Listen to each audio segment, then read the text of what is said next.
HarperCollins presents Murder is Easy by Agatha Christie. Read by Gemma Whelan. Chapter 1. A Fellow Traveller. England. England after many years. How was he going to like it? Luke Fitzwilliam asked himself that question as he walked down the gangplank to the dock. It was present at the back of his mind all through the wait in the customs shed. It came suddenly to the fore when he was finally seated in the boat train. England on leave was one thing. Plenty of money to blue, to begin with anyway.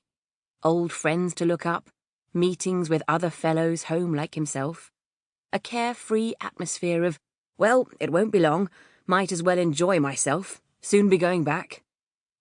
But now there was no question of going back. No more of the hot, stifling nights. No more blinding sun and tropical beauty of rich vegetation.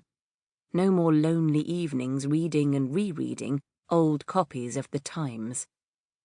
Here he was, honourably retired on a pension, with some small private means of his own, a gentleman of leisure, come home to England. What was he going to do with himself? England. England on a June day, with a grey sky and a sharp, biting wind. Nothing welcoming about her on a day like this. And the people. Heavens, the people. Crowds of them, all with grey faces like the sky, anxious, worried faces. The houses, too, springing up everywhere like mushrooms. Nasty little houses. Revolting little houses. Chicken coops in the grandiose manner all over the countryside. With an effort, Luke Fitzwilliam averted his eyes from the landscape outside the railway carriage window and settled down to a perusal of the papers he had just bought, the Times, the Daily Clarion, and Punch. He started with the Daily Clarion. The Clarion was given over entirely to Epsom. Luke thought, a pity we didn't get in yesterday. Haven't seen the Derby run since I was 19. He had drawn a horse in the club sweep, and he looked now to see what the Clarion's racing correspondent thought of its chance. He found it dismissed contemptuously in a sentence. Of the others, Jujube II, Mark Smile, Santony and Jerry Boy are hardly likely to qualify for a place. A likely outsider is... But Luke paid no attention to the likely outsider. His eye had shifted to the betting. Jujube II was listed at a modest 40-1.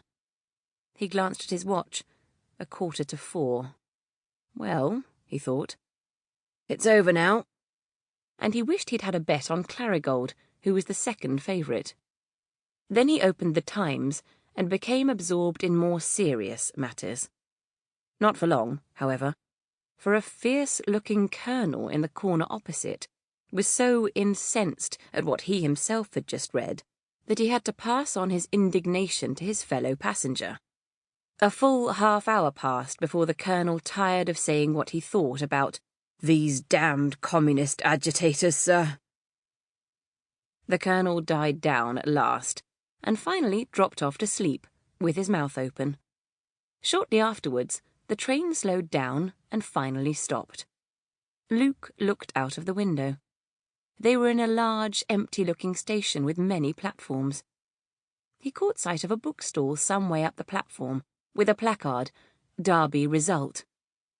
Luke opened the door, jumped out, and ran towards the bookstall. A moment later, he was staring with a broad grin at a few smudged lines in the stop press. Derby Result. Jujube II, Mazeppa, Clarigold. Luke grinned broadly. £100 to blue. Good old Jujube II, so scornfully dismissed by all the tipsters. He folded the paper, still grinning to himself, and turned back to face emptiness. In the excitement of Jujube II's victory, his train had slipped out of the station unnoticed by him. "When the devil did that train go out?" he demanded of a gloomy-looking porter. Sample complete. Ready to continue?